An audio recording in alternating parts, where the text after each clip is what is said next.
அவங்க வாயில தான் பேசிட்டு இருக்கிறாங்க, வெங்காயமா வெடி உண்டாரு. எங்களுக்கு அது பழக்கமான ஒண்ணுதான். சொல்ற புரியுங்களா? பெட்ரோல் பாம்புல இருந்து எல்லாம் போட்டு எல்லாத்தையும் வழக்கு பார்த்துட்டோம். இனிமேல் எதுவும் பாக்கி இல்ல. இல்லன்னா ரவுடி தானே எங்களுக்கு தெரியும். அவன் சும்மா வாயில சொல்லிட்டு இருக்கான், வெங்காய வெடி உண்டாரு. நாங்க செய்வோம் தொலைச்சுடுவோம், கொண்டே அடிச்சிடுவோம். தமிழ்நாட்டில் வெடிகுண்டு நாங்கள் வீசுவோம். எங்களுக்கு அனுபவம் இருக்கு. ஆனா ஜனநாயகவாதத்தை நாங்க மதிக்கிறனால பண்ணிட்டு இருக்கோம். ஆனா இன்னைக்கு நைட் கட்டாயமா ஸ்டேட்மெண்ட் வச்சுக்கோங்க. கட்டாயமா நைட் பெட்ரோல் பம்ப் அடிப்போம்.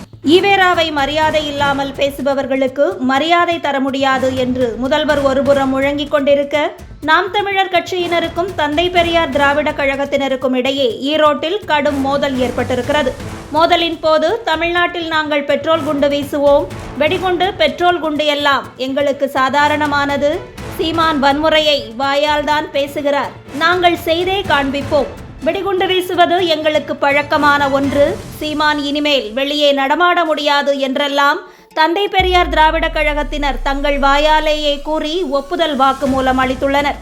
ஈவேராதான் தமிழ்நாட்டிற்கே முன்னோடி, பெண்களெல்லாம் ஈவேராவை படிக்க வேண்டுமென்று முதல்வரும் திருமதி கனிமொழியும் உருட்டிக் கொண்டிருக்க, பெரியார் கழகமோ தாங்கள் உண்மையில் எதற்கெல்லாம் முன்னோடி என்பதை தங்கள் வாயாலேயே ஒத்துக்கொண்டுள்ளனர். இவர்கள் மீது காவல்துறை கடும் நடவடிக்கை எடுக்குமா அல்லது இன்னும் பாட்டிகளை பிடிக்க சுற்றித் திரியுமா என்பதை பொறுத்திருந்து பார்க்க வேண்டும்.